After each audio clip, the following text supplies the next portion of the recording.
This is a video on manual beat mapping, how to put in a metronome guide track which will allow you to align the bars of audio track with the metronome.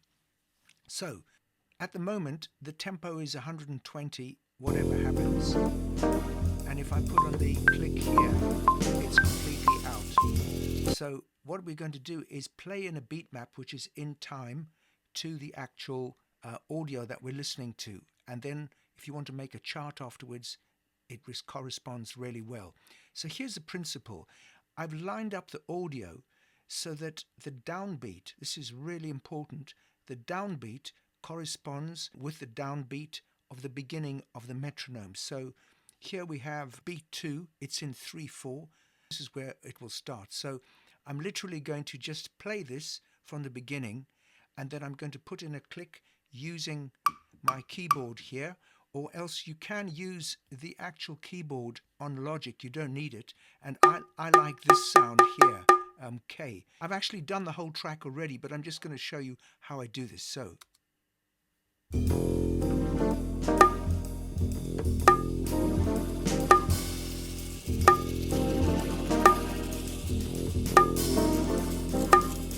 So notice as well that I'm not using record, I use the command capture record. So that enables me to, I don't know, I just prefer doing it this way rather than recording it. So if you suddenly need to undo a section, you can undo it or you can keep it. Now, the other thing to notice is that in the piano roll, I'm going to check that this first beat has got to be really precise. And if you hear sometimes, like when I'm doing this, I sort of get distracted and like it to be as accurate as possible. Notice though that because the audio started on beat 2, I didn't put that in. So what I'm going to do, just as I build up my map, is I'm going to extend this audio region like this. I'm just going to grab the end and extend it to the beginning of where I want the beat map to start, which is the downbeat. I find it useful to have the cycle on so I can just check. That's a little, it's not sort of super in time yet. So now I'm going to go to the piano roll and I'm just going to copy and paste. This is also a very important key command. What I've done is I've moved to the beginning of the bar, and then I'm going to just do Control V. That means that I've got the first click at the beginning. Again, I'm doing this quickly for demonstration. If you wanted to make it more precise, you could shift the beats around by increments. You can build up the whole track like that. So now I've done this earlier, so I'm just going to delete the one that I've been using, just the track I put in earlier, which is the entire track. I've put one beat at the beginning of each bar. So now what is super important when you do this is that you must check that there are no doubled up beats. If, for example, you have a beat like that, or you might have a beat overlapping, it will mess up the entire system. And I'll show you what that looks like. I'm going to deliberately make a sort of weird beat there. Now, when we go to the beat mapping part, which is part of global tracks, so my key command to open beat mapping is Command Shift and B. So now I get that menu. So now beats from region. So each note value, you might have put in whatever note value you have. These are pretty useless. Usually you're using a quarter note, which is crotchets or one beat, or if you're putting in like 1, 2, 3, 4, you might use half a note. But in this case, I'm using one bar. I prefer to use exactly all events. So now check what happens when you open this in the score editor. You get this anomaly. Everything is cool, but then you suddenly got this weird beat. So that's why it's very important to check that you don't have odd beats. So let's go back and do that, and then I'm going to zoom in, get rid of that beat there. So we'll just zoom in like this. So now I can see really clearly. I don't know which one it was. Let's just have a listen. That's okay, that's in time. Now we'll zoom out, and now before I do the actual beat map thing, it's important to check that you haven't accidentally fluffed things. So I'm going to use the command which enables me to look at the screen, at each screen in turn, which is Command, Alt, and Shift, and the arrow left and right. So this moves me along one screen at a time. Yeah, that's pretty accurate. Now, if I open this in the score editor, before I've done the beat mapping, it looks like this. All these beats are randomly placed. But now, once I do the beat mapping, beats from region, one bar there, now that aligns everything, and now it looks perfect. So once you've got this looking, you're ready to do a score. You can put in some navigational points, intro,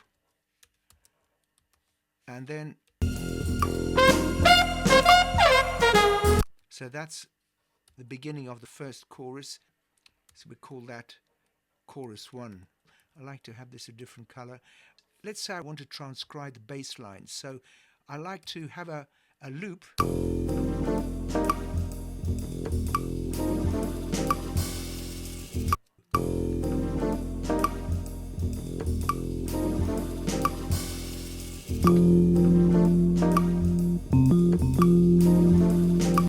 So I've played that in on the keyboard, capture, and I should have a pretty usable. I'll put this in the and choose make a bass part for this. So I'm going to use a bass thing. So let's see. All this bass. You can use a bass sound, but it doesn't sound as clear. So I want to extend this so that it goes all the way up to the first bar. Looking at it again, I'd like to quantize this as triplets because I'm hearing and then also change perhaps this division here to triplets. And can you see this gap?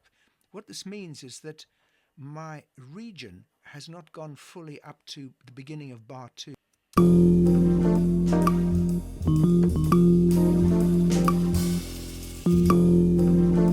So I'm slowly going to build up the parts. When I'm transcribing, I like to make a loop that I can really hear and play it in accurately. So this is my left locator, and that's the right locator.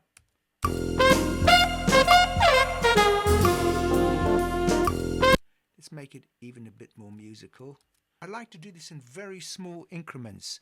So let's make this on a different track.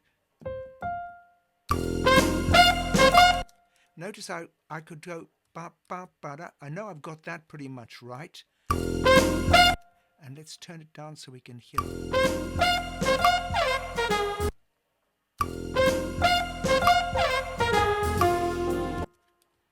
And there's the first phrase. And then also I like to kind of quantize it.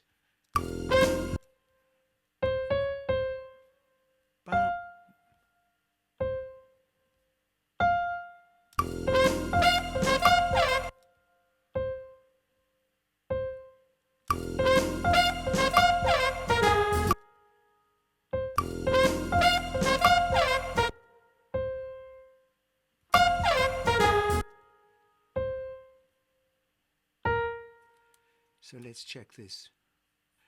Now here in the score editor, we need this to be a resolution of 8 and 12 rather.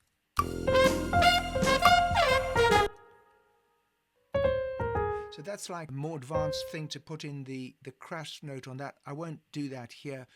This is basically shows you how you can build up a chart from manually beat mapping the track. Hope this is of use. Send me any questions.